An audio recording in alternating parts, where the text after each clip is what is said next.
Hey guys, it's Justin Ledford here, and welcome to the Real Construction Owners Podcast. Today, we're going to be discussing how to train your brain like a warrior from a trainer who trains Green Berets and how to form habits of success with Logan Brodine. Whether you want to learn how to win $100,000 or $1 million government contracts, I've created the exact blueprint for you to succeed as a government contractor. It doesn't matter if you have no experience or a ton of experience. It's a self-paced university where you can complete all of it in the comfort of your own home. It includes 33 lectures, a 30-day challenge for you to win a minimum of $200,000 in contracts, and a comprehensive digital manual and exclusive access to a private online university. If you're interested, I'll leave a link down below. We'd love to have you join us. Now let's go ahead and dive into how to train your brain like a Green Beret and strong habits you need to know with Logan Brodine. Here we go. Welcome to the Real Construction Owners Podcast, where we interview special individuals, contractors, and people doing epic things to help you go from being a stressed out operator to an owner who's thriving in your business. Today, we have a unique guest, Logan Brodine, who trains Green Berets on how to be epic dudes in the battlefield. He has an awesome story how he went from 3 doors to 82 doors in real estate in less than 4 years. And we're going to talk about habits and how to form strong habits. So you're not going to want to miss this. Stay tuned. What's up, Justin? How you doing, bro? Good. Doing really well. Can't complain.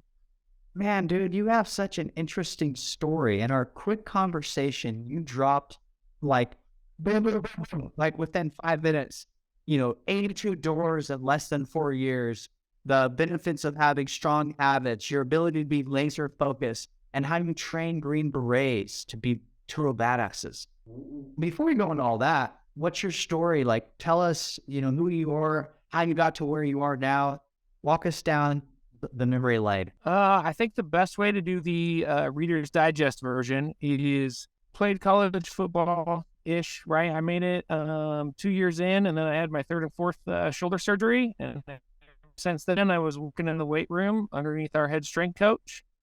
Then I went and got my master's degree in exercise science. From there, I did a small stint at the University of Wyoming, and then I worked with Navy SEALs in Virginia Beach. And then from there, I got hired on at 10 Special Forces Group working with Green Berets. So my current W-2 job is I'm a strength and conditioning coach, and I train Green Berets. So that would be the quickest Reader's Digest version of it. And you still have the W-2, but you also own 82 doors. So contractors, listen closely. You make good money as a contractor. And here we have a gentleman who works as a W-2, helps our nation by training the Green Berets, but also learned the proper skills and became a successful real estate investor. Talk to an audience who are contractors who want to get started in real estate investing.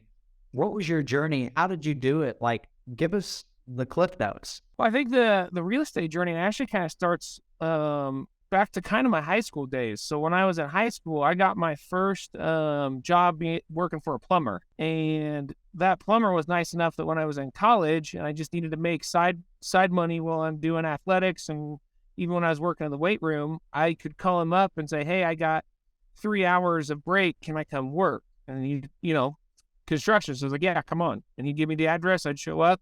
I'd work. I also, as a hobby, my wife and I run a woodworking business.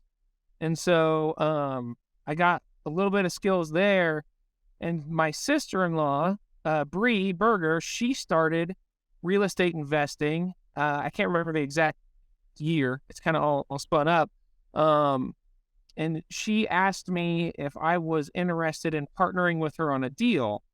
And me being me, I was like, yeah, sure. All in, because the value I brought to her was when she would do construction, I had a better eye for, hey, why is the contractor doing this? Why does this look like that? Do we know why they're only doing X, Y, and Z? And so I was able to bring value to her just with my very, very limited contracting experience.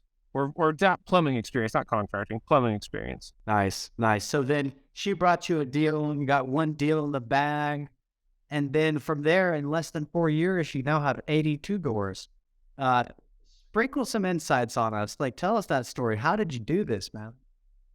So, Bree's awesome. She's a phenomenal human being. And so she had a system going, and a team built. And once we just it's interesting, right? Because they talk about it all the time. You can go so far yourself, but then once you start to bring people into your team, that's when you really elevate to the next level.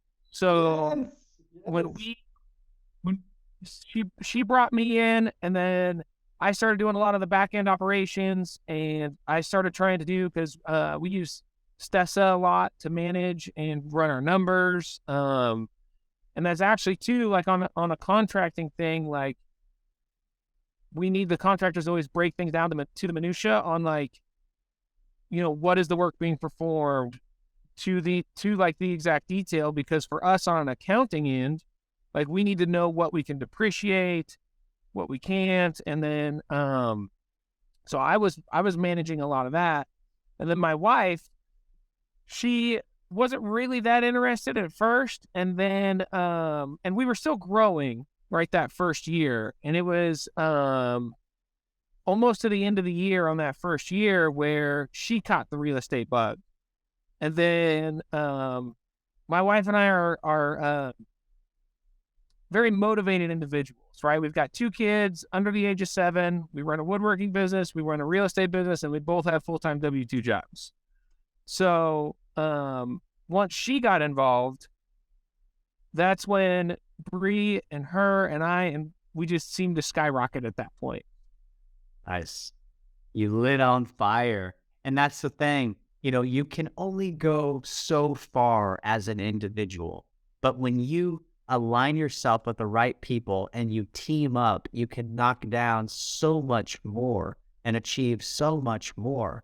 And that is your perfect testament to that. You couldn't do this by yourself, but with your team, nothing is impossible.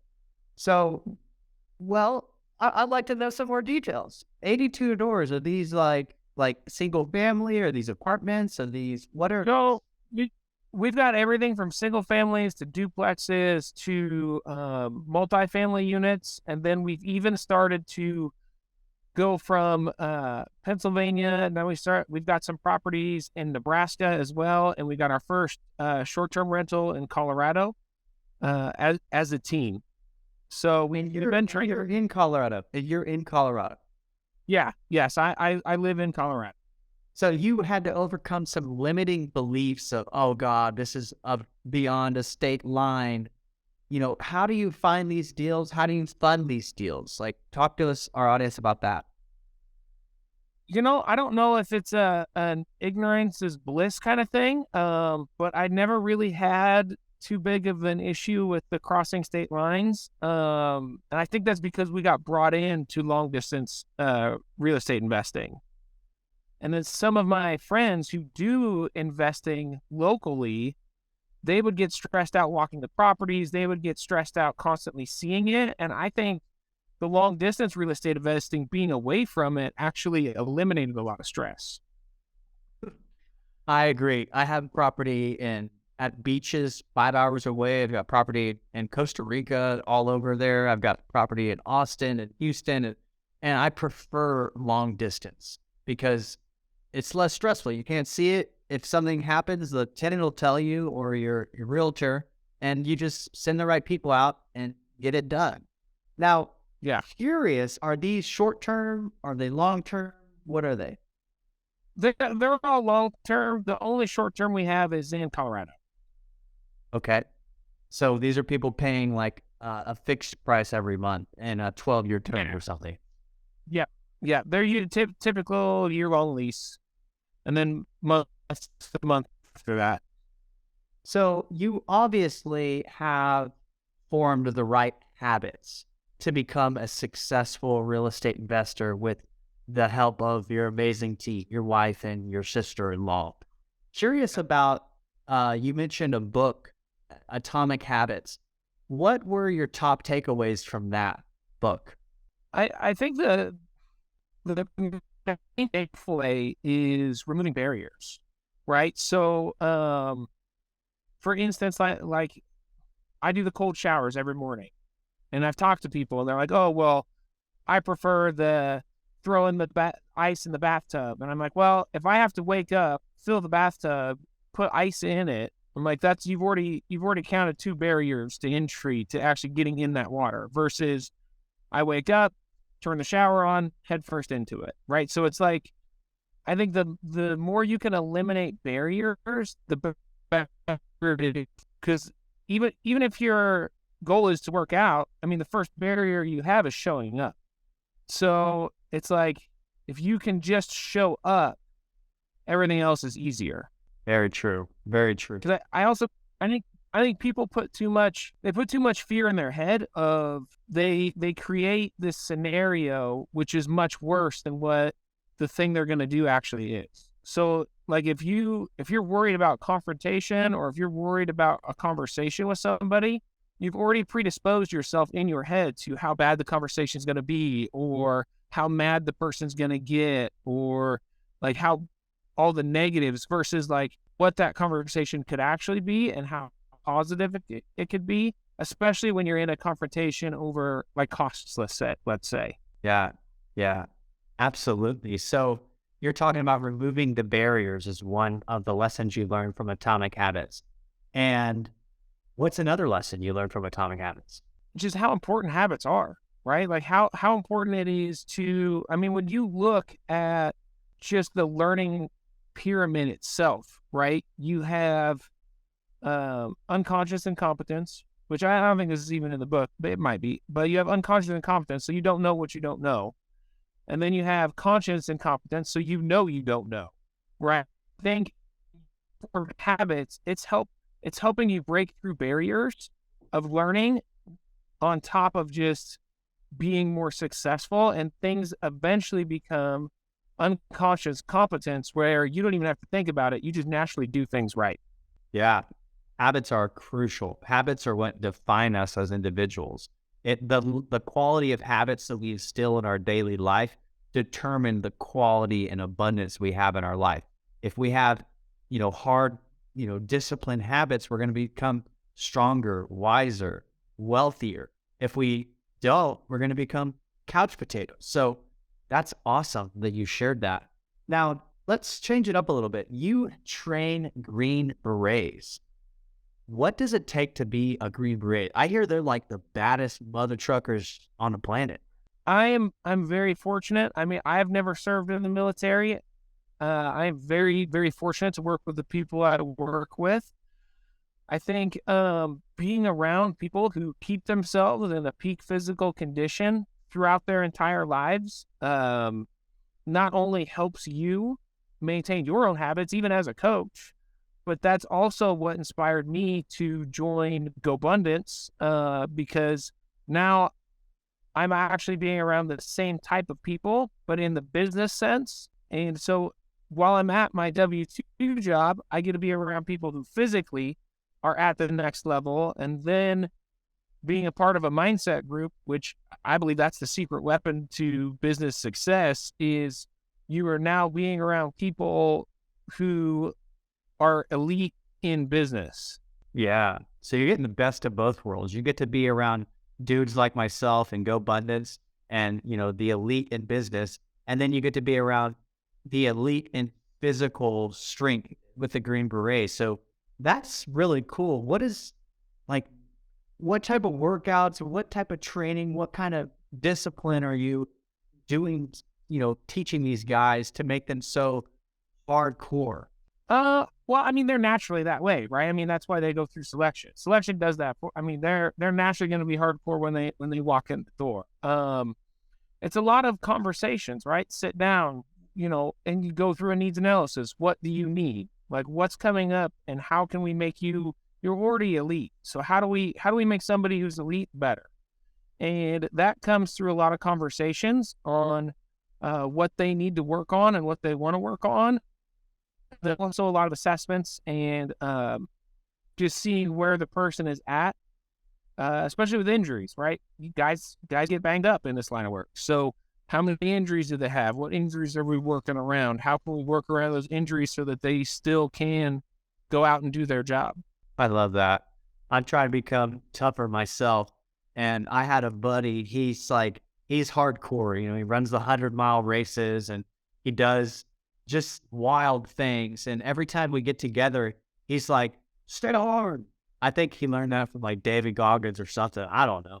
But, but you got to have those people around you because men and even women these days, they become soft snowflakes. We got our AC and we got our Netflix and we got our tub of Rocky Road. Like, we have to push ourselves. What do you have to say about pushing yourself and what it does to the mind? I mean, I think this is something where, being a strength and conditioning coach, I've done a great job of not letting know people I do that for a living. So if you find me on social media, which is actually a trickier thing to do than you'd think, you would have no clue what I do for a living. And I've kind of done that intentionally. And I've been fortunate because I've worked with college athletes. I've worked with college athletes that have gone pro, and then I've trained SEALs and then I've trained Green Berets. And so it hit me probably about when I joined GoBundance that it was like, everybody that I've worked with has had to cross a barrier in order to work with me. So whether that's you've had to become a collegiate athlete or you've had to become a SEAL or you've had to become a Green Beret, everybody's had a barrier to cross in order to train with me, which I actually haven't been exposed to just the average person as much as other people, right? Because it's all about who you surround yourself with. So if I've only been around people who at that level, then it's hard to even conceptualize what a lot of people talk about, which is the softness of the average person. Because the average person I'm around, they think they're super fat and terrible if they're at 13%, 14%, right? So it's it's just interesting on the average that you surround yourself with. Yeah, we are the sum average of the 5 people we surround ourselves with. So you're surrounding yourself with freaking gladiator warrior men, and you're also surrounding yourself with elite business dudes. So, man, it sounds like I need to get around you some more. Whenever I have my Real Construction owner retreats, I'm going to have you come out and torture the CEOs and the owners who come to my events and put us through just what do y'all call it, Hell Week or whatever, put us through some kind of crazy training. I could do that. I could do that for sure. For sure. Nice. But yeah, I mean, it's been great. What would you say on the physical side? You're trying to get to, you got to run, 15 miles and the most you've ever ran is 10. And what are the things that a person has to do in their mind to get to that 15? And what you're about to say is applicable not only in health, but it's applicable into business because, our mind, we win or lose right here, right? I mean, for sure, right?